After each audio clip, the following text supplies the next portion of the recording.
श्री गणेशाय नमः, श्री सरस्वत्यै नमः, श्री गुरुभ्यो नमः, श्री मातृपितृभ्यो नमः, श्री कुलदेवताभ्यो नमः, ओम श्री परमात्मने नमः। आज आपला दासबोधातला दशक 6वा संपणार आहे। 9 समास झालेले आहेत आपले।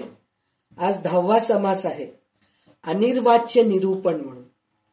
म्हणजे आपल्याला रामदास स्वामी, काल मी तुम्हाला म्हणले होते कसं आपल्याला बोट धरून हळूहळू वर घेऊन जातायत म्हणून। तर कालपर्यंत देव कसं शोधायचं, देव कुठं आहेत, शेवटी सार कशात आहे, हे सगळं आपल्याला सांगितलं। एवढं सगळं सांगितल्यानंतर ते काय म्हणतात, अनिर्वाच्य निरूपण। अनिर्वाच्य म्हणजे काय, आपण काही बोलू शकत नाही। इतकं सगळं बोलल्यानंतर रामदास स्वामी म्हणतायत आपण काही बोलू शकत नाही।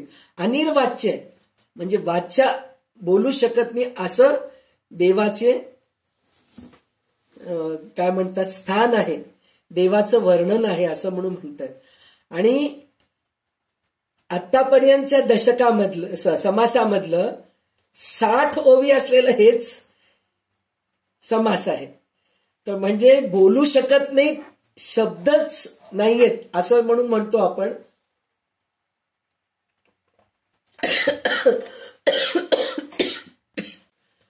तर बोलू शकत नाही असं म्हणणारे रामदास स्वामी ह्या समासातच 60 ओवी बोलून दाखवलेले।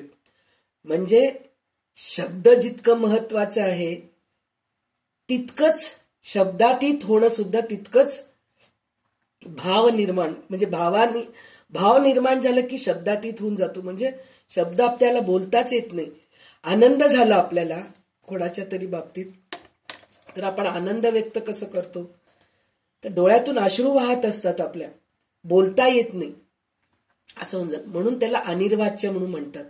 तर आज आपल्याला त्याच्याबद्दल बोलायचं आहे। तर आज आपल्याला अंजलीताई जोशी लाभलेले आहेत दासबोध वाचनासाठी म्हणून। तर पहिले ते नमन वाचतील, मग नंतर दासबोधातले 15-15 ओवी वाचतील। मग जसं जमेल तसं मी अर्थ सांगायचा प्रयत्न करेन। अंजलीताई सुरू कर।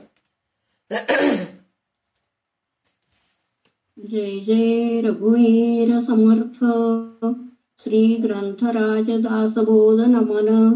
गणेश शारदा चैव सद्गुरु सज्जनस्तथा आराध्य दैवतं गुह्यं सर्वमे रघुनन्दनः। गणेश शारदा सद्गुरु संत सज्जन कुळेश्वरू सर्वही माझा रघुवीरू सद्गुरु रूपे। माझे आराध्य दैवत परम गुह्य गुह्यातीत गुह्यपणाची मात न चले जेथे। जातो मर्त्यो क्षितितले संबोधयन् सज्जनान् ग्रंथयो रचयन् सुपुण्यजनकं श्रीदासबोधाभिधम्। यत्कीर्त्या पठनेन सर्वविदुषां शान्तापहारी सदा सोऽयं मुक्तिकरक्षितो विजयते रामदासो गुरुः। मला वाटते अंतरित्वा वसावे तुझ्या दासबोधाशी बोध व्हावे। अपत्या परी पाववी प्रेम ग्रासा महाराजया सद्गुरु रामदासा। ब्रह्मानंदं परमसुखदं केवलं ज्ञानमूर्तिं द्वन्द्वातीतं गगनसदृशं तत्त्वमस्यादिलक्ष्यम् एकं नित्यं विमर्वचलं सर्वदी साक्षिभूतं भावातीतं त्रिगुणरहितं सद्गुरुं तं नमामि।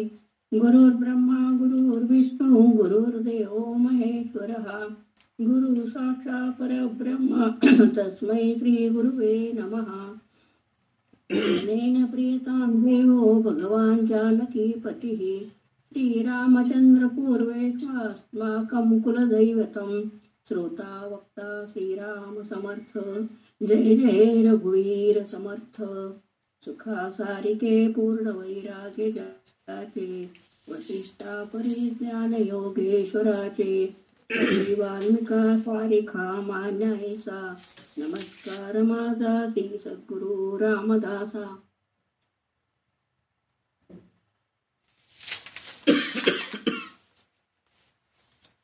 दशक 6वे समास 10वा अनिवार्य नाम. श्रीराम समाधान पुसता काही म्हणती बोलिले ऐसे नाही. तरी ते कैसे आहे सर्वही निरोपावे. श्रीराम मुख्याने गुळ खादला गोडीने सांगायला. याचा अभिप्राय मजला निरोपण थिजे. श्रीराम अनुभवही पुसो जाता म्हणती नये की सांगता. कोणापासी पुसो आता समाधान.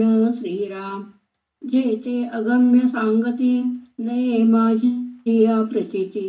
विचार बैसे माझे चित्ती ऐसे करावे. श्रीराम ऐसे श्रोतयांचे उत्तर याचे कैसे प्रत्युत्तर. निरोपले तत्पर होनी ऐका. श्रीराम जे समाधानाचे स्थळ की तो अनुभवीची केवळ. ते स्वरूप प्रांजळ बोलून जाऊ. श्रीराम जे बोलास आकळेन बोलल्या विण कळेन. जयासी कल्पिता कल्पना हिंपुटी होय. श्रीराम जे जाणावे परब्रह्म ते वेदांचे गुह्य परम. धरिता संत समागम सर्वही कळे. श्रीराम तोची आता सांगिजेल जे समाधान सखोल. ऐक अनुभवाचे बोल अनिर्वाच्य वस्तू. श्रीराम सांगता न येते सांगणे गोडे कळाया गोड देणे. हे सद्गुरू विणे होणार नाही. श्रीराम सद्गुरु कृपा कळे त्यासी जे शोधिल आपणापाशी.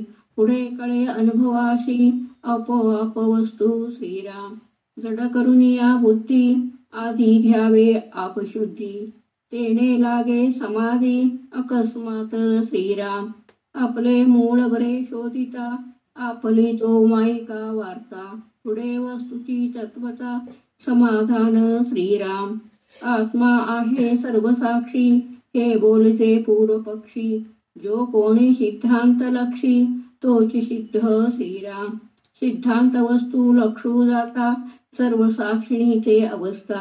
आत्मा ती होऊन परता अवस्थातीत. श्रीराम तर इथं आपल्याला अनिर्वाच्य म्हणून म्हणतात. अनिर्वाच्य म्हणलं तर काय, बोलू शकत नाही आपण कोणत्याही देवाचं. आपण वर्णन करत राहतो तर वर्णन करून करून थकून जातो पण ते वर्णन संपत नाही. त्याचप्रमाणे हे समाधान जे असतं की नाही हे संपत नाही. किती बोललं तरी संपत नाही. तर त्याच्यामध्ये आपला शिष्य श्रोता गुरूंना म्हणजे वक्त्यांना विचारत आहे की समाधान म्हणतात, संतांपाशी समाधान असते असं म्हणतात. ते समाधान कसे असते म्हणजे संतांकडे ज्ञान आहे हे आपल्याला माहित आहे. संतांना बरेचशा गोष्टी माहित आहेत हे पण माहित आहे आपल्याला. पण समाधान आहे म्हणून काय समाधानी आहे हो तो माणूस, अल्पसंतोषी आहे पा, थोडं काही दिलं तरी त्यांना आनंद होऊन जातं असं म्हणून म्हणतात. तर ते समाधान म्हणजे काय आहे म्हणून मी विचारलो काही लोकांना. तर ते कसं वाटलं म्हणून म्हणलं तर गुळ, एखादा मुका माणूस बोलता येत नाही तो जर गुळ खाल्ला आणि त्याला जर जाऊन मी विचारलो की गुळ कसं आहे तर त्याला सांगताच येत नाही गोड आहे का कसं आहे हे सांगताच येत नाही. असं मला अनुभव आलेले. तर ते मला तुम्ही सांगा. तर त्यावेळेस सद्गुरू म्हणतात अनुभव काही शब्दाने सांगताच येत नाही म्हणून म्हणतात. मी तुम्हाला कालच म्हणले होते की अनुभव दुसऱ्यांचे आपण अनुभव भरपूर ऐकतो. मला हे झालं, मला ते झालं, मी या देवाची पूजा केले तर मला ह्याचं फळ असं मिळालं, मी तिथं तीर्थयात्रेला जाऊन आले, तिकडले अनुभव मला खूप छान वाटले, मी त्या देवळाला जाऊन आले, त्या देवळात गेल्यानंतर माझे अनुभव वेगळेच होते. आणि अजून एक अशी गोष्ट असती, प्रत्येक जणांचं एक असं असतं, सद्गुरूंकडे जाऊन आलो. आपल्या सगळ्यांचे एकच सद्गुरू आहे समजा, गोंदवले महाराजच. तर आपण गोंदवले महाराजांच्या उत्सवाला परवा जाऊन आलो समजा सगळेजणी. तर प्रत्येक जण म्हणतात तुला काय अनुभव आलं ग गोंदवल्याला जाऊन आल्यानंतर, तुला काय अनुभव आलं. प्रत्येकाचे अनुभव वेगवेगळे असतात पण त्या आपले अनुभव वेगळंच असतं. तर आपल्याला जे अनुभव आले ते महत्वाचे. दुसऱ्यांचा अनुभव ऐकून आनंद मिळतो, मिळत नाही म्हणून नाही, पण आपल्याला आलेले अनुभवानी जो आनंद आपल्याला मिळतो, जो समाधान मिळतो, ते खरोखर आपल्याला शब्दांनी सांगताच येत नाही. जसं आनंद झालं, दुःख आपण खूप ह्याच्यानी सांगतो, असं झालं तसं झालं, हे झालं ते झालं, हे, आणि देवासमोर सुद्धा मागणंच मागत असतो, हे दे ते दे म्हणून. पण आपल्याला जे काही आनंद आहे, समाधान आहे, जे मिळालेलं आहे, त्या देवासमोर आपण कधीच बोलत नाही. म्हणजे अनिर्वाच्यच आहे.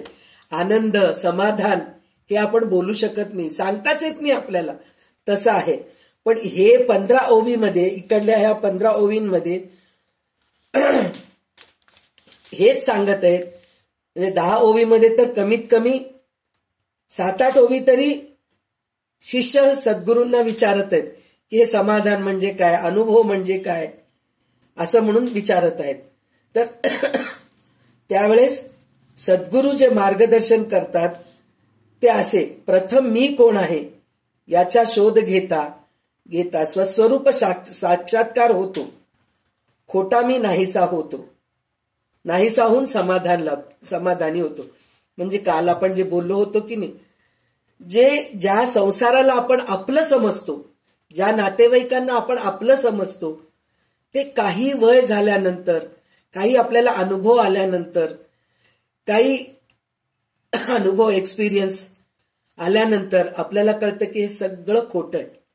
पैसा, अडका, नातं, घर दार, मुलं बाळ सगळे हे खोटे आहेत.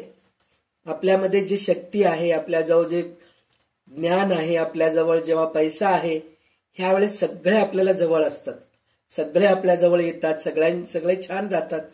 पण ह्याच्यातलं काही जरी कमी झालं आपल्या जवळचं, सगळ्यात महत्वाचं म्हणजे आरोग्य. आपलं आरोग्य चांगलं असेपर्यंत सगळे आपल्याला छान म्हणतात, बोलतात, बोलावतात, कामाला बोलावतात, काम करून घेतात, सगळं करतात. पण जेव्हा आपलं आरोग्य बिघडलं किंवा आपलं वय झालं, आरोग्य जरी नाही बिघडलं, वय झालं, आपल्याला वस्ती होत नाही, काम करायला वगैरे वस्ती होत नाही, तर त्यावेळेस आपल्याला कोणीही बोलावत नाहीत, उलट अवॉइड करतात, आपल्याला न आलेलं बरं असं आपल्याला बघत असतात. तर त्यावेळेस जे आपल्याला कळतं की मी कोण आहे म्हणून आपण शोध घ्यायला लागतो त्यावेळेस.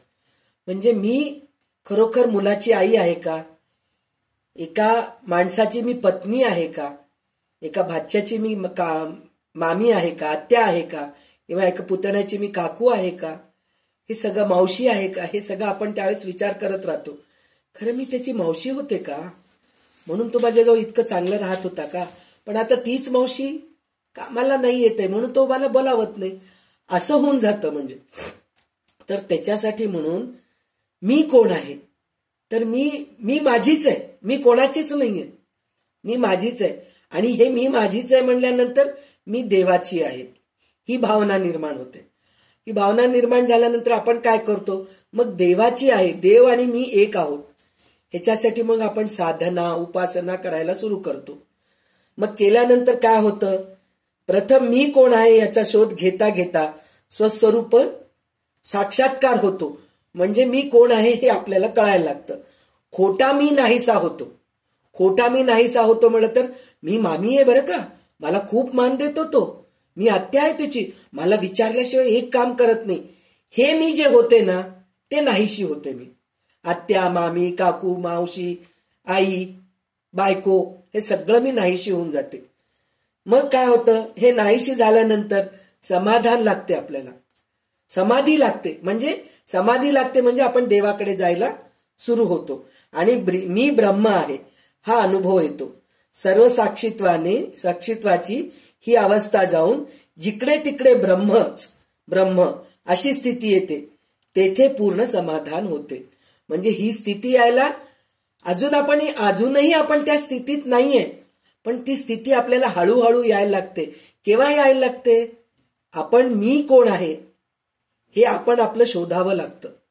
मी आत्या आहे, मी मामी आहे, मी आई आहे, मी काकू आहे, मी हे आहे, अमकं आहे डमकं आहे, शेवटी मी संध्या आहे हे सुद्धा विसरून जावं लागतं आपल्याला. म्हणजे ह्या सगळ्यातून आपण बाहेर आलो तेव्हा कुठं आपल्याला प्रत्यक्ष देव दिसतात, ब्रह्म दिसतात, ब्रह्मानंद. मग दिसल्यानंतर मग ते आनंदच असतं आपल्याला. मग त्याच्यानंतर आपल्याला कोणी विचारलं काय, कोणी नाही विचारलं काय, काही फरक पडत नाही. कारण आपण आपल्या आनंदात राहतो, आपल्याला कोणाचं देणं घेणंच राहत नाही. तर अशा आनंदात आपण राहतो. आणि समाधी लागते आणि समाधानी होतो आपण. समाधानी झाल्यानंतरच समाधी लागते. समाधानी होतो म्हणून म्हणलं तर काहीही कशाचंही देणं घेणं नाही. मिळालं तरी चालेल, खायला मिळालं तरी चालेल, नाही मिळालं तरी चालेल, अमकं साडीचं असलं पाहिजे, तमकं साडीचं असलं पाहिजे, हे काही राहत नाही. काही नसलं तरी मी खूप समाधानी आहे. मला 2 वेळेस जेवायला मिळतंय, त्या जेवण्यामध्ये मला अमकंच पाहिजे ढमकं पाहिजे म्हणून सुद्धा काही नसतं. पोटभर मला जेवायला, माझ्या पोटाला किती लागतं? एखादी पोळी, एवढं भात, एखादं वाटी ताक, बस पुरे. चहा पिणाऱ्यांना सकाळी एकदा चहा, 4 वाजता एकदा चहा पाहिजे आम्हाला. मग ते 4 वाजताचं चहा नाही मिळालं की तगमग सुरू होतो. चहा पिलं नाही बाबा, डोकंच दुखायला लागले, डोकं गरगरायला लागले, काय की बाबा सुचतच नाहीये, पटकन एवढं चहा करून पिऊन घेऊयात. असं कुठेतरी बाहेर जातो आपण, तर आपल्याला बाहेर गेल्यानंतर चहा प्यायला मिळत नाही, ट्रॅफिकमध्ये अडकून जातो आपण. मग घरी यायला 4च्या ऐवजी 5 होतात. 1 तास झालं बाई चहाच मिळाला नाही. ही स्थिती राहत नाही त्यावेळेस आपल्याला. नाही मिळालं चहा, नाही मिळालं, काहीच फरक पडत नाही. आजचा एक दिवस चहा नाही पिला तर काय फरक पडणार आहे? काहीच फरक पडत नाही. अशी स्थिती जेव्हा येते तेव्हा समाधी लागते आणि समाधान होतो आणि तिथं अनिर्वाच्य होऊन जातो. अनिर्वाच्य होऊन जातो म्हणजे आपल्याला काही बोलायचं नसतं. घरी आल्यानंतर 1 कप चहा देऊ नये का? 1 तास उशीर झालाय मला, एवढं 1 कप चहा करून दिला असतं तर काय झालं असतं? असं बोलायचं जी पद्धत असते ना, ते सुद्धा आपलं गळून जातं. अशी हे मी साधारण उदाहरण देतेय, आपल्या गृहिणींसाठी सुटेबल आहे म्हणून. खरं तर रामदास स्वामी अजून खूप छान हे केलेले, म्हणजे समाधी कशी लागती हे त्यांनी सांगितलेलं आहे. आपले मूळ स्वरूप नीट प्रकारे शोधू लागले तर देहबुद्धीतील आपण माया निर्मिती आहोत असे उमजेल. म्हणजे आपण माया निर्मिती आहे, मायानीच आपली निर्मिती झाली असे आपल्याला कळतं. देहबुद्धीचा अशाश्वत मी बाजूला सारला की मग शुद्ध आत्मवस्तू शिल्लक उरते व तेच समाधानाचे स्थान होय. म्हणजे हे उपासना, साधना हे सगळं केल्यानंतर ही स्थिती आपल्याला येते. मी ब्रह्म आहे, मी सर्व साक्षी आहे, मी अवस्था असूनही काही अखेरची स्थिती नव्हे. जो कोणी या अवस्थेपलीकडे लक्ष देतो व जातो तोच खरा सिद्ध होय. म्हणजे हे कळाल्यानंतर सुद्धा आपण तिथं अडकतो. मला नाही हो, मला कशाची आशा नाहीये, मला काही नाही बघा, काय नाही मिळालं तरी चालतं, हे बडबडत राहतो आपण. मला कशाची गरज नाही हो, मला मुलं बाळ नसलं तरी मी एकटी राहू शकते पा, मला कोणाची गरज नाही, माझं मी राहते पा आनंदाने, कोणी नसलं तरच मला आनंद वाटतं. म्हणजे हे अवस्था आलेलं सुद्धा आपण बडबड करून बोलून दाखवतो. पण जो या अवस्थेच्या पलीकडे जातो तो बोलतच नाही, एक शब्द बोलत नाही. तर इथं त्यांनी अजून एक गोष्ट सांगितलेलं आहे, शब्द हे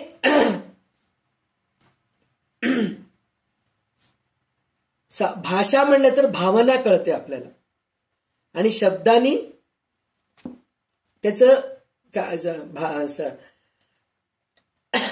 एक मिनिट,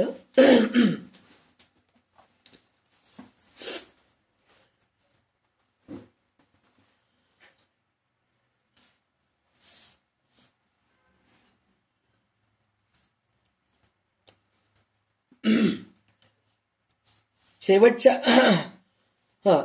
ही अवस्था सुद्धा काही अखेरची स्थिती नाही. म्हणजे मी साक्षी आहे असं सगळ्यांसमोर जे बडबडून दाखवतो ते सुद्धा शेवटची स्थिती नाहीये. मी सर्व साक्षी आहे ही अवस्था आहे. अवस्थेच्या पलीकडे असणारे आत्मस्वरूप सर्व साक्षीपणाच्याही पलीकडे राहते म्हणून सांगतायत ते. मीपणा संपूर्णपणे विरणे हीच परमात्मा वस्तूच्या अनुभवाची खूण आहे. म्हणजे मी संध्या आहे, मी आई आहे, मी मावशी आहे, मी काकू आहे, हे सगळं संपूर्ण विरणे म्हणजे सगळं निघून जातं. ते खरं परमात्मा वस्तूचं अनुभवाची खूण आहे. म्हणून समाधान शब्दांनी सांगता येण्यासारखं नाही. सांगणारा शिल्लक असेल तर समाधानाचे वर्णन सांगू शकेल, तोच पूर्णपणे समाधान रूप बनतो. मग वेगळेपणाने त्याचे वर्णन तो कसे करणार? म्हणजे हे सगळं कळाल्यानंतर आपण बडबड करू शकत नाही, शांत होऊन जातो, काही नसतं आपलं, एकदम शांत. असे कितीतरी आपण आपले काका मामा असे बरेच लोकांच्या अनुभवामध्ये आले असतील, त्यांच्या जीवनामध्ये येऊन गेले असतील. असे लोक पहिले खूप बडबड बडबड बडबड करायचे, पण एकदा म्हातारे झाल्यानंतर कोणाशी बोलायचं नाही, काय नाही, शांत बसायचं, आपलं आपण पुस्तक वाचायचं, आपलं आपण ध्यान करायचं, नाम जप करायचं. अशा स्थितीला पोचलेले बरेच लोक बघितलं असतात तुम्ही, तुमच्या आयुष्यामध्ये होऊन गेले असतील असे लोक. असेही लोक असतात, ते खरं पुढे गेलेले असतात, परमात्मा वस्तूच्या तिथे गेलेले असतात, समाधानी झालेले असतात. कोणाजवळ जाऊन काही बरेचसे म्हाताऱ्यांचं सगळ्यात मोठं वीक पॉइंट आणि सगळ्यात मोठं म्हणजे कंटाळवाणं काय गोष्ट आहे म्हणून म्हणलं तर, जे कोणी आले त्यांना बसून घेतात आपल्याजवळ आणि आपल्या लहानपणापासूनचे अनुभव बडबड बडबड करून सांगत असतात. मी इतकं कष्ट केले, मला असं झालं, मला असे लोक भेटले, त्यांच्यामुळे माझं चांगलं झालं, त्यांच्यामुळे माझं वाईट झालं, मी इतक्या लोकांना मी मदत केले, माझ्यामुळे तो मुलगा वर आला, मी त्याला शिक्षणाला इतके पैसे दिलो म्हणून तो शिक्षण झाला, हे झाला ते झाला, असं म्हणून सांगणारे बरेच लोक असतात. तर मला ह्याच्यातून एक अनुभव सांगावंसं असं वाटतंय. आत्ताच मी कालच ऐकले, माझे सद्गुरू जे वाकनीस काका होते ते वारले. ते वारल्यानंतर त्यांचे काही वस्तू काही अनाथाश्रम मध्ये किंवा काही वृद्धाश्रम मध्ये द्यावं. म्हणजे मला पूर्णपणे असं हे नाहीये, पण थोडक्यामध्ये ते कसे समाधानी होते हे मला वर्णन करून सांगायचंय म्हणून मी सांगतेय. तर ते दान करायचं होतं त्यांच्या मुलींना. तर त्यांना एक कुठलं तरी असं आश्रम मिळालं. तर त्या आश्रमामध्ये त्यांचे जे डायपर उरलेले आहेत, त्यांचे काही आता असतात ना, आता आणून ठेवतात त्यांच्यासाठी म्हणून काही मेडिकलचे ग्लाउजेस म्हणून म्हणतात, किंवा गादी, पलंग, अशा काही वस्तू त्यांना ते दान करायचे होते. तर त्यांना ते दान करायचे होते म्हणून त्या आश्रमाला त्यांनी फोन केलं. फोन करून म्हणले की असं असं आमच्याकडे अशा अशा वस्तू आहेत. ते कोणचे वस्तू आहेत ते सगळं त्या आपल्या भानगडीत जायचं नाही. तर ते वस्तू आहेत, तुम्ही येऊन घेऊन जाता का? तर ते म्हणले येतो, आम्ही घेऊन जातो. कुठं आहे ते ऍड्रेस सांगा तुम्ही आम्हाला. म्हणलं तर सरूर नगर आहे, सरूर नगरमध्ये त्रिमूर्ती कॉलनी आहे, तिथं दत्ताचं मंदिर आहे, त्या मंदिराच्या जवळ आमचं घर आहे, तिकडे या तुम्ही, आम्हाला फोन करा, आम्ही तुम्हाला देतो. तर त्यावेळेस म्हणले अहो तिथे एक डॉक्टर आहेत, डॉक्टर प्रमोद वाकनीस म्हणून आहेत, त्यांच्याकडे आम्ही औषधाला येतो, त्यांच्याच घराच्या जवळपास कुठेतरी आहे का असं म्हणून ते विचारलं. तर ते मुली म्हणले अहो त्यांचेच सगळे वस्तू आहेत. तर त्यांच्या कोण गेले त्यांच्या घरात असं म्हणून त्यांनी विचारलं म्हणे. तर त्यावेळेस त्या मुली म्हणे की डॉक्टर प्रमोद वाकनीसच गेलेले. तर त्यांना इतका मोठा शॉक झाला म्हणे, म्हणजे असे अनिर्वाच्य. ते कधी कोणासमोर बोलून दाखवत नव्हते आमचे जे सद्गुरू होते, की मी अमक्या लोकांना औषध दिलो, इकडून आले, अहो बाहेर गाऊन येते तो आमच्याकडे औषध घ्यायला, असं ते त्यांच्या तोंडून कधीच बोलले नाही. असे ते मुली म्हणायला लागलेत की आमचे बाबा कुठपर्यंत पोचलेत आम्हालाच कळत नाहीये, असे आमचे बाबा होते. म्हणजे ही स्थिती येणं ह्याला अनिर्वाच्य म्हणतो आपण. म्हणजे कोणाशी जास्त बडबड करायचं नाही, कोणासमोर माझं मोठेपणा सांगायचं नाही, मला हे येतं, मला ते येतं, कधीही म्हणले नाही. माझ्या औषधांनी हा पेशंट क्यूर झाला, माझ्या औषधांनी कॅन्सर क्यूर झालं, असं कधीही म्हणाले नाही. ते इतके प्रवचन द्यायचे, त्या प्रवचनामध्ये सुद्धा कधीही म्हणले नाही.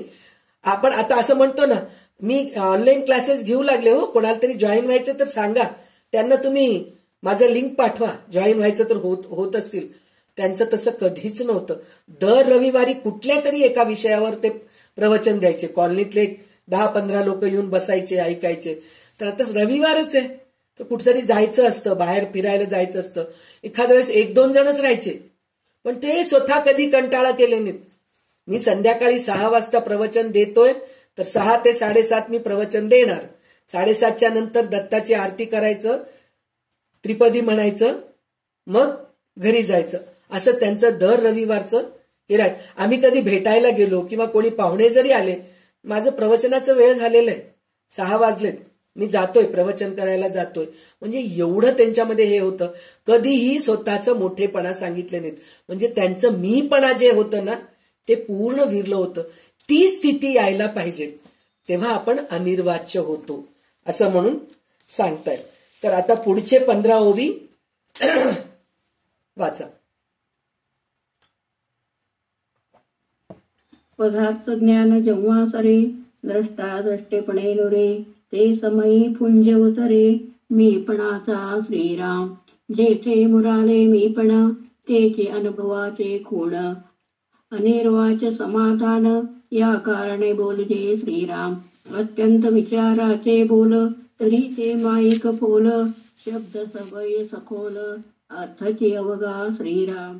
शब्दाकरिता कळे अर्थ, अर्थ पाहता शब्द व्यर्थ, शब्द मा सांगे ते यथार्थ, परी आपण मिथ्या श्रीराम.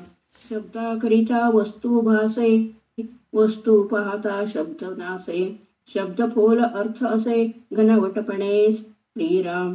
भुसाकरिता धान्य निपजे, धान्य घेऊन भूस टाकिजे, तेशे शब्द जाणिजे, अर्थ धान्य श्रीराम. पोचटा मध्ये घनवट, घनवटी उडे पोचट, तैसा शब्द हा फलगट, परब्रह्मी श्रीराम. शब्द बोलोनी राहे, अर्थ शब्दा पूर्वीच आहे, या कारणे न साहे, उपमा तया अर्थासी श्रीराम. गुंस सांडून कण घ्यावा, तैसा वाच्यांश त्यागावा, कण लक्षांश लक्षावा, शुद्ध सानुभवे श्रीराम. दृश्या वेगळे बोलिजे, त्यासी वाच्यांश म्हणिजे, त्यांचा अर्थ तो जाणिजे, शुद्ध लक्षांश श्रीराम. ऐसा जो शुद्ध लक्षांश, तोच जाणावा पूर्व पक्ष, अनुभव तो अलक्ष, लक्षिला नवचे श्रीराम. जेथे गाडून सांडिले नभा, तो अनुभवाचा गाभा, ऐसा तोही उभा कल्पित केला श्रीराम. मिथ्या कल्पनेपासून झाला, खरेपण कैसे असेल त्याला, म्हणून तेथे अनुभवाला ठावीच नाही श्रीराम. तुझे विना अनुभव, ते बोलण्याची वाव, या कारणे नाही ठाव, अनुभवासी श्रीराम. अनुभवे त्रिपुटी उपजे, अद्वैती द्वैताची लाजे, म्हणून बोलणे साजे, अनिर्वाच्य श्रीराम. तर इथं रामदास स्वामी म्हणतायत भुसा. भुसा म्हणजे आपण गव्हाचं पीठ आहे, धान्य आहे, तांदूळ आहे, त्याच्यावरची साळी आपण काढून टाकतो आणि आपण तांदूळ घेतो. गव्हाचं पीठ आहे, चाळणीने चाळतो तर वर कोंडा येतं आणि पीठ आपण घेतो. तर हे शब्द जे आहे, बोलणं जे आहे, हे भुसा आहे म्हणतात. म्हणजे हे टाकून द्यायचं आणि जे तांदूळ आहे, पीठ आहे, ते आपण उपयोगाला आणतो. म्हणजे शब्दातीत होऊन जातो, त्यावेळेस ते आपल्याला सार मिळतो त्याच्यामधून, असं होतं. तर ह्याचा अजून एक आपल्याला अनुभव, उदाहरण कसं आहे म्हणून म्हणलं तर, कितीतरी पंथांमध्ये, कितीतरी आश्रमामध्ये आपल्याला प्रवचनकार प्रवचन करतात किंवा काही स्तोत्र शिकवतात, सगळं काही करतात. सगळं केल्यानंतर शेवटी सर्वेजना सुखीनो भवंतु हे शब्द म्हणतात. सगळेजणी सुखी राहा म्हणून म्हणतात. म्हणल्यानंतर सगळ्यांना काय म्हणतात, हे 2 मिनिटं डोळे झाकून ध्यान करा म्हणून म्हणतात. तर ह्याचा अर्थ काय, आपण आत्तापर्यंत जे काही ऐकलो, आपण आत्तापर्यंत जे काही स्तोत्र शिकलो, ते सगळं आपण आठवावं म्हणून डोळे झाकून बसा म्हणून म्हणतात. म्हणजे शेवटी काय, शब्दातीतच व्हायचंय आपल्याला. म्हणजे बोलून जे काही होत नाही, न बोलता त्या गोष्टी होतात. ह्याच्यामध्ये अजून एक उदाहरण सुद्धा आपल्याला, म्हणजे मी साधे उदाहरण देतेय, रामदास स्वामींनी पण साधेच उदाहरण दिलेले आहेत आपल्याला, पण त्यातून अजूनही साधे उदाहरण म्हणून म्हणलं तर परवाच आपल्याला संध्याताई म्हणले, आपले वडील, आई आहे, आई कसं करती, बडबड बडबड, कळत नाही काही नाही, कितीदा सांगावं, जिथले वस्तू तिथं टाकतेत, उचलत नाहीत, काही नाही, कपडे पाहिलं जिथं तिथं पडलेले असतात, डब्याचे झाकण लावत नाहीत, असं बडबड बडबड करत राहते आई मुलांना.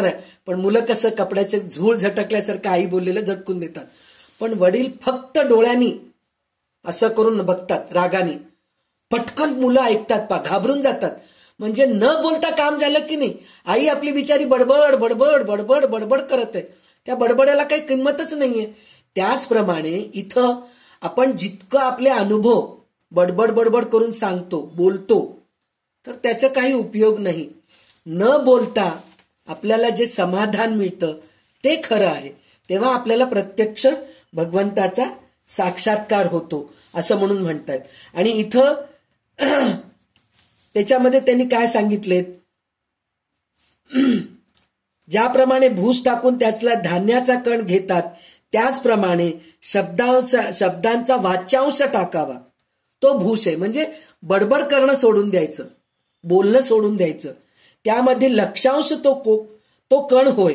म्हणजे लक्षांश म्हणजे आपण कोणत्या ह्याच्यासाठी एम म्हणतो ना, मला भगवंताचं साक्षात्कार पाहिजे, भगवंताचं दर्शन व्हायला पाहिजे, हे जे आपलं जे ध्येय आहे त्या ध्येयाकडे आपण जायला पाहिजे, त्याच्याकडे लक्ष द्यावे, तो ग्रहण करावा.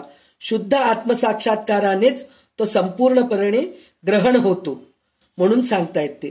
शब्द ऐकल्यावर अर्थमय शुद्ध बोध किंवा लक्षांश मनामध्ये उदय पावतो, पण तोही आत्मवस्तूच्या अलीकडेच थांबतो. आपले मन स्वस्वरूपाच्या अनुभवापर्यंत जाऊ शकत नाही.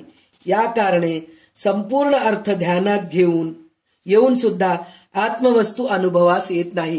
म्हणजे इतकं काही आपण बोलतो, इतकं काही आपण वाचतो, इतकं काही सगळं करतो, केल्यानंतरही काही वेळेस आपल्याला समजत नाही.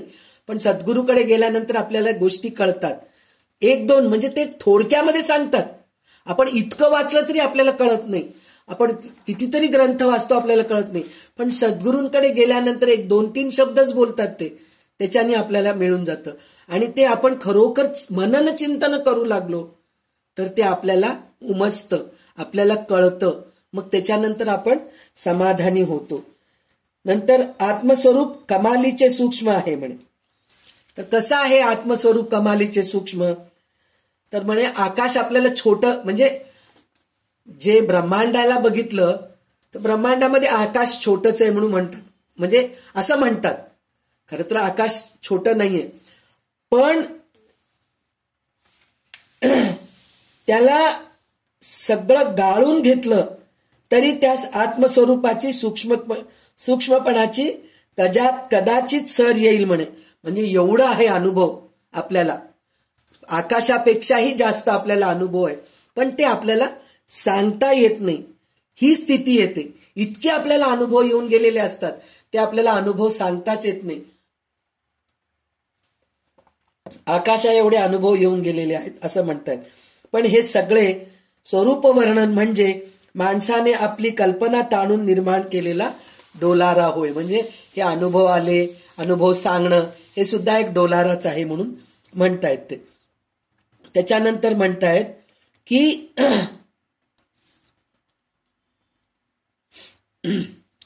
अनुभव येण्यास अनुभव घेणारा आणि ज्याचा अनुभव घ्यायचा आहे ते असा दोन पण आवश्यक असतो.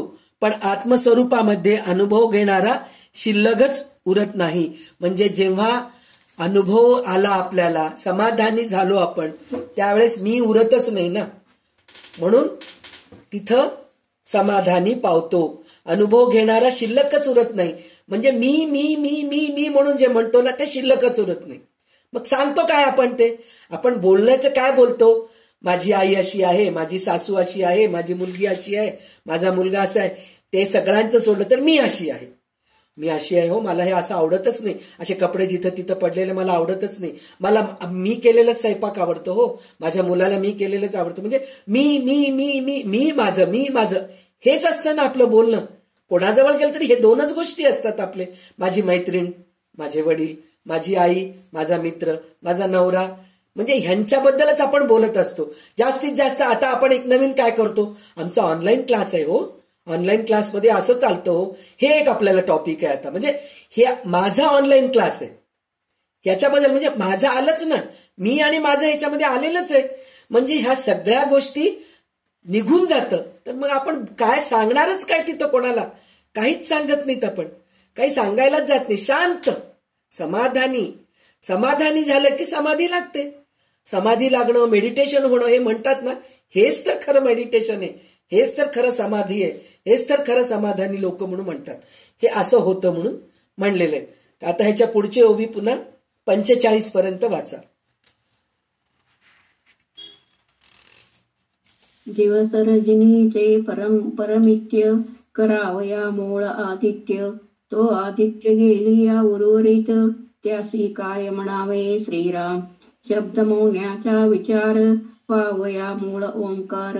तो ओंकार गेलिया उच्चार कैसा करावा श्रीराम. अनुभव आणि अनुभविता सकळ ए मायेची करिता. तो माया मुळी नसता त्याशी काय म्हणावे श्रीराम. वस्तू एक आपण एक ऐसी असती वेगळीक. तरी अनुभवाचा विवेक बोलो येता सुखे श्रीराम. वेगळेपणाची माता ते लटके बंधेची सुता. मनोनियान अभिन्नता मुळीच आहे श्रीराम. अजन्मा होता निजेल तेणे स्वप्नी स्वप्न देखला. सद्गुरु शरण गेला संसार दुःखे श्रीराम. सद्गुरु कृपेस्तव झाला संसार वाव. ज्ञान झालिया ठाव उसे अज्ञानांचा श्रीराम. आहे तितके नाही झाले नाही पणे निमाले. आहे नाही जाऊन उरले नसोन काही श्रीराम. शून्यत्वातीत शुद्ध ज्ञान तेणे आले समाधान. ऐक रूपे अभिन्न सहज स्थिती श्रीराम. अद्वैत निरूपण होता निमाली द्वैताची वार्ता. ज्ञान चर्चा बोलो जाता जागृती आली श्रीराम. श्रोती भावे सावधान अर्थी घालावे मन. पुणे पावता समाधान अंतरी कळे श्रीराम. तेणे तितके ज्ञान कथिले तितके स्वप्नावरी गेले. अनिर्वाच सुख उरले शब्दातीत श्रीराम. जेते शब्दे विण ऐकता अनुभवना अनुभविता. ऐसा निमांत तो मागुता जागृती आला श्रीराम. तेणे स्वप्नी स्वप्न देखिला जागा होऊनी जागृती आला. तेथे शब्द कुंठित झाला अंत न लगे श्रीराम. या निरूपणाचे मूळ करेची करू प्रांजळ. तेणे अंतरी निवळ समाधान कळे श्रीराम. तर इथे आपल्याला अजून एक उदाहरणाने ते समजून सांगितलेले. सूर्यामुळे आपण दिवस आणि रात्र वेगळेपणाने मोजू शकतो. म्हणजे सूर्य आहे म्हणूनच आपल्याला रात्र आणि दिवस कळतंय ना. सूर्य मावळला की रात्र होते, सूर्य उदय पावला की आपल्याला दिवस होतं, हे आपल्याला कळतं. पण सूर्यच नाही तर रात्र आणि दिवस काय हे कळणारच नाही आपल्याला. म्हणजे मीच नाही तर तिथे आपण काय बोलणार आणि काय सांगणार. मी म्हणजे सूर्य, म्हणजे सूर्यच नाही तर उजेड नाही अंधार नाही. तसं मीच नाहीये तर काहीच नाहीये असं म्हणून म्हणतात. तसं शब्द सृष्टीचे मूळ ओंकार आहे. शब्द बोलणे किंवा मौन धरणे म्हणजे शब्द न बोलणे याचा विचाराचे मूळ अखेर ओंकाराचे अस्तित्वामध्ये आहे. तो ओंकारच लय पावला की शब्द बोलणे आणि न बोलणे दोन्ही नाहीसे होतात. म्हणजे ओंकारच नाहीये तिथं तर मग तिथं शब्द काय आणि हे काय असं म्हणून म्हणतात. तर त्याप्रमाणे ते अजून एक उदाहरण दिलेले आहेत. ते काय म्हणलेत म्हणून म्हणलं तर एक अजन्मा म्हणजे न जन्मणारा होता म्हणे. तो झोपी गेला व झोपेत त्याला एक स्वप्न पडले. स्वप्नात त्याने असे पाहिले की आपल्याला फार संसार दुःख झाले म्हणून आपण सद्गुरूला शरण गेलो. मग सद्गुरूची आपल्यावर कृपा झाली त्यामुळे संसार खोटा झाला, तो मिथ्या आहे असे अनुभवास आले. मग मी आत्माच आहे असे ज्ञान झाले. त्यामुळे मी देह आहे हे अज्ञान साफ नाहीसे झाले. म्हणजे तो स्वप्नामध्ये पण तेच विचार करतोय की मला संसार दुःख खूप झालेले आहेत, त्या संसार दुःखातून मी सद्गुरूकडे गेलो, मग सद्गुरू मला त्याच्यातून बाहेर काढले आणि ते म्हणाले की संसार खोटा आहे, मिथ्या आहे, हे सगळं त्यांनी सांगितले. अशा रीतीने जे आहे त्यामुळे मी देहच आहे हे अज्ञान साफ नाहीसे झाले.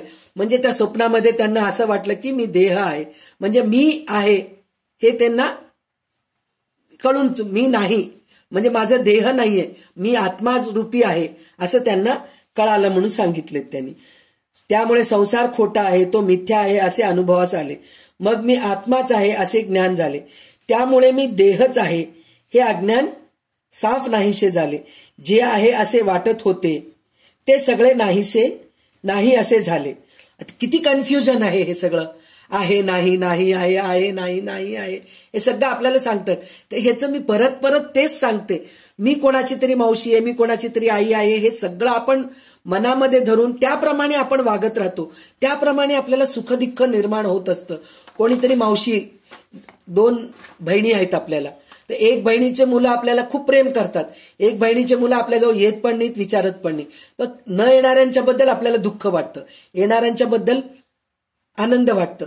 तर त्यावेळेस मी मावशीच नाहीये कोणाची हे जर आपण विचार केलो तर आपल्याला दुःख नाही, सुख नाही, हेच भावना. म्हणजे इथं आपल्याला बोलून कन्फ्युजन खूप होतंय, आपण घाबरून जातोय. काय बाबा आहे नाही, काय आहे काय नाही, हे सारखं सारखं आपल्याला कन्फ्युजन होते. तर हे कन्फ्युजन पेक्षा आपण एक ठाम निश्चयाला येऊ की मीपणा नाही, मी आहे हे बुद्धीच नको, माझं मी हे आपल्याला बुद्धी नको, असं म्हणून आपण हे करूया. तर त्याचं अजून एक त्यांनी हे इतकं त्यांनी सांगितलेत की नाही की स्वप्न आलं, हे आलं, ते आलं म्हणून सांगितलं. तर त्याचं पुन्हा एकदा त्यांनी आपल्याला विवरण करून सांगितलेले. तर ते आता पुढच्या 46व्या ओवीस पासून त्यांनी आपल्याला हे नीट पुन्हा एकदा समजून सांगितलेले. तर आता आपल्याला हे पूर्ण शब्दशः अर्थ घ्यायचं काही हे नाहीये. त्याचं कारण काय, ह्याच्यामध्ये मी आणि तू हे नकोय असं सांगितलेत. इंद्रियांवर आधारित राहू नका म्हणून सांगितलेत. आणि इंद्रियांना जे दिसतंय, आपल्या चर्मचक्षुला म्हणजे आपल्या डोळ्याला जे दिसतंय ते सगळं खोटं आहे, हेच आपल्याला इथं रिपिटेशन केलेलं आहे, फक्त शब्द दुसरे वापरलेले आहेत. तर इथं आपण कन्फ्युजन न होता आपण 45 ओवीच्या पुढच्या ओवी वाचायला जाऊया आणि काय ते कळून घेऊया शेवट.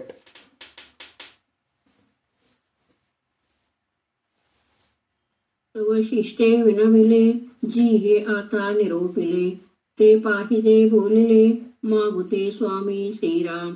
मद कळाया कारण, केलेचे करावे निरूपण, ते चिरजे का निज गुण, ते मद निरोपावे श्रीराम.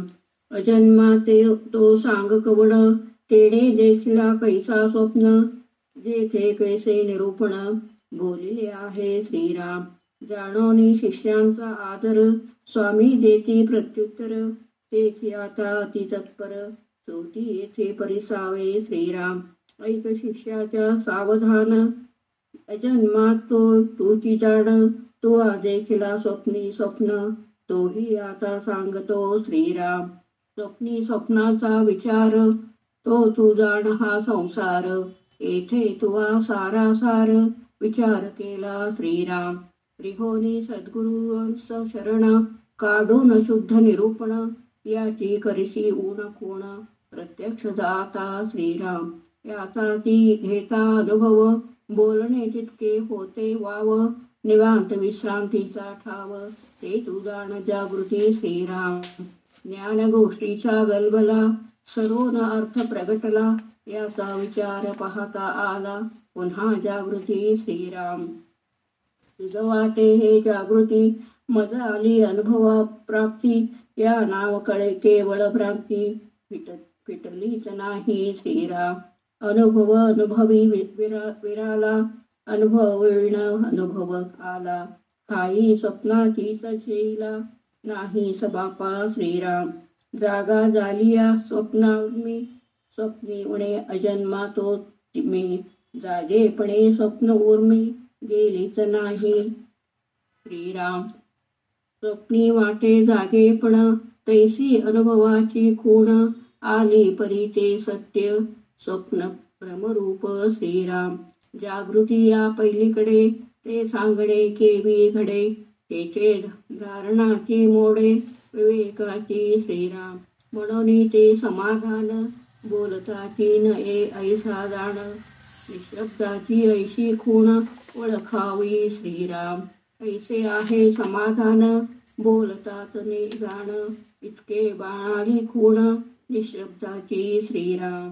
इति श्री दासबोधे गुरु शिष्य संवादे अनिर्वाच्य नाम सहावा समास 10वा. श्रीराम. श्रीराम समर्थ. तर आता इथं तेच म्हणलेलं आहे. तर त्याचं ते स्वप्न पडलं, स्वप्नामध्ये मी गुरुकडे गेलो, मी संसार मिथ्या आहे, हे सगळं स्वप्न पडलं. तर ह्याचं थोडक्यात त्यांनी अजून एक थोडंसं कन्फ्युजन आपल्याला हे केलेलं आहे. तर त्याच्यामध्ये ते काय म्हणतायत, ते म्हणतायत जो अजन्मा म्हणून सांगितला होता तो खरा तूच आहेस हे ध्यान ठेव. म्हणजे आपण सुद्धा अजन्माच आहोत, म्हणजे आपण जन्मलोत मरणार आहोत, पण आपल्यामध्ये जे आत्मा आहे ते अजन्मा आहे. तर प्रत्येकाच्या मध्ये असलेला आत्मा अजन्मा आहे. त्या अजन्माला ओळखण्यासाठी म्हणून आपल्याला हे सगळं खटपट करायचंय. तर स्वामी शिष्याला सांगतायत खरं तर तूच अजन्मा आहे, तर अजन्मा तू शोधून काढ असं म्हणून सांगतायत ते. त्याच्यानंतर काय म्हणतात, तू जे स्वप्नात स्वप्न पाहिलेस ते देखील आता सांगतो. स्वप्नामध्ये स्वप्न पाहिले म्हणजे काय, याचा अर्थ हा संसार होय. मी आत्माच आहे हे जागे पण जाऊन मी देहच आहे हे स्वप्न आहे. म्हणजे आपण जागे आहोत असं आपल्याला वाटतंय, पण आपण जागे नव्हत, स्वप्नामध्ये आहोत. त्याचं कारण काय, स्वप्नामध्ये आहोत म्हणायचं कारण काय, कारण काय म्हणून म्हणलं तर आपल्याला जे सगळं दिसतंय ते सगळं स्वप्नच आहे, म्हणजे खोटच आहे, म्हणजे जे नाशिवंत आहेत सगळे. पण जागेपणाने बघायचं म्हणून म्हणलं तर मी कोण आहे, माझ्यामधलं मीपणा निघून गेलं तर ते खरं जागेपणाची स्थिती आहे म्हणून सांगतात. संसार स्वप्नमय खरा, पण त्यात तू सार काय आहे व आसार काय आहे हा विचार करायला पाहिजे म्हणून म्हणतात. म्हणजे संसार स्वप्नमय आहे हे माहित आहे तुला, पण त्या संसारामध्ये सुद्धा तुझं कर्तव्य कर्म काय आहे तू ते करायलाच पाहिजे. आणि जे तुला गरज नाहीये त्या भानगडीत तू जाऊ नये. म्हणजे हे सार काय आहे असार काय आहे हे तू विवेकाने शोधून पहा म्हणून सांगितलंय. नंतर सद्गुरूच्या तोंडून सुद्धा आत्मस्वरूपाचे विवेचन ऐकलेस. आपण स्वप्नात आहोत ही खरी खूण तुला पटली, म्हणजे हे संसार खोटा आहे हे तुला कळालं असं म्हणून म्हणतात. त्यामुळे स्वप्नातील स्वप्न नाहीसे झाले, म्हणजे त्याच्यामुळे आपली देहबुद्धी निघून जाते आणि आपल्यातला मीपणा निघून जातो असा आपल्याला अनुभव येतो. यानंतर आत्मस्वरूपाचा साक्षात अनुभव घेतलास की स्वस्वरूपाबद्दलचे शब्दज्ञान आपोआप लटके पडते. म्हणजे आपण जे अनुभव घेतलेले आहेत ते लोकांसमोर सांगण्याचं सगळं आपल्याला इच्छाच होत नाही, लटके पडतात, म्हणजे खोटं होऊन जातं, त्या भानगडीत आपण जात नाहीत. अत्यंत निवांत असे विश्रांतीचे स्थान तुला सापडते, म्हणजे तुला कोणाशी बोलावं वाटत नाही, तू आनंदात राहतोस असं म्हणून ते सांगितले. हेच खरे जागेपण होय. म्हणजे शांत राहणं, समाधीत राहणं, अबोला होणं, अनिर्वाच्य होणं म्हणजेच जागेपण आहे असं म्हणून रामदास स्वामी सांगतात. ते झाल्यानंतर सगळ्यात शेवटचं म्हणून म्हणलं तर समाधान वर्णन करून सांगताच येत नाही. म्हणजे तुम्हाला जे समाधान झालेलं आहे, म्हणजे आपल्याला बोलता येत नाही, आपण कोणासमोर बोलू शकत नाहीत, कोणासमोर काही सांगू शकत नाहीत, ते काय म्हणून म्हणलं तर समाधान आहे. मला सगळ्या गोष्टीचा आनंद मिळालाय, आता मला कोणाशी बोलायचं नाही, मला कोणाला द्यायचं नाही ना कोणाला घ्यायचं नाही, मी माझ्या आनंदात आहे. त्यावेळेस शब्द कमी, म्हणजे बोलताच येत नाही, शांत होऊन जातो आपण. समाधान वर्णन करून सांगताच येत नाही असे असते. अनिर्वाच्य म्हणतात त्याचा अर्थ हा आहे, हे ध्यानात ठेवावे. समाधान हे असे आहे, सांगून सांगता येण्यासारखे ते नाही. समाधान अनिर्वाच्य आहे याचा अर्थ ध्यानात येईल. म्हणजे अनिर्वाच्य काय आहे हे आता तुमच्या सगळ्यांच्या ध्यानात आलं असेल. म्हणजे शेवटी अबोला होणं ह्याला अनिर्वाच्य म्हणतात. म्हणजे सगळं काही आपल्याला कळून चुकलेलं आहे. आता आम्हाला कोणाला शंका विचारायचं नाही, कोणाच्या शंकाचं निरसन करायचं नाही, तर ते मौन होऊन जातात, शांत होऊन जातात. ती स्थिती येणं अनिर्वाच्य स्थिती आहे. तर हे आपल्याला कळालेलं आहे असं मला वाटतंय. तर मला जे कळालंय अनिर्वाच्य म्हणजे काय आहे हे मी तुम्हाला माझ्या भाषेमध्ये सांगायचं मी प्रयत्न केले, माझ्या भावनेप्रमाणे मी सांगायचा प्रयत्न केले. तर तुम्हाला पण हे कळालं असेल. जर तुम्हाला ह्याच्यावरलं कन्फ्युजन झालं असेल, काही कळालं नसेल, तर तुम्ही मला प्रश्न करू शकता. आणि कळालंच नाही तर माझा अभ्यास कमी असेल किंवा मलाच काही कळालं नसेल असं झालं असेल.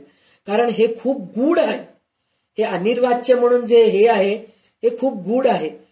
तर मला म्हणल्यासारखं शब्द कमी पडतायत किंवा शब्दच नाहीयेत असंही झालं असेल. तर जे जे काही कळालं ते रामदास स्वामींच्या कृपेनी, माझ्या सद्गुरूंच्या कृपेनी तुम्हाला कळालं असेल.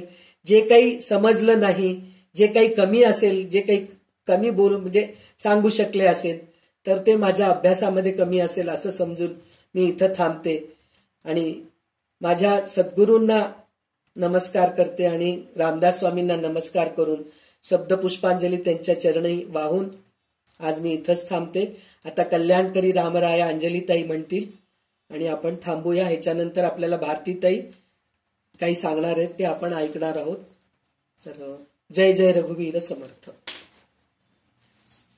कल्याणकरी रामराया रामराया, कल्याणकरी रामराया, जनहित विवरी जनहित विवरी जनहित विवरी. कल्याणकरी रामराया, तळमळ तळमळ होतची आहे, हे जन हाती धरी दयाळा. कल्याणकरी रामराया रामराया, कल्याणकरी रामराया. अपराधी जन सुखतची गेले तुझ्या तुझी सावरी दयाळा. कल्याणकरी रामराया रामराया, कल्याणकरी रामराया. कठीण त्यावरी कठीणच झाले, आता न दिसे उरी दयाळा. कल्याणकरी रामराया रामराया, कल्याणकरी रामराया. कोठे जावे काय करावे, गारंबिरी बोहली दयाळा. कल्याणकरी रामराया रामराया, कल्याणकरी रामराया. दास म्हणे आम्ही केले पावलो, दयेची नाही सरी दयाळा. कल्याणकरी रामराया रामराया, कल्याणकरी रामराया. जनहित विवरी कल्याणकरी रामराया. जय जय रघुवीर समर्थ. सदा सर्वदा योग तुझा घडावा, तुझे कारणी देह माझा पडावा. उपेक्षू नको गुणवंता अनंता, रघुनायका मागणे हेची आता. जय जय रघुवीर समर्थ.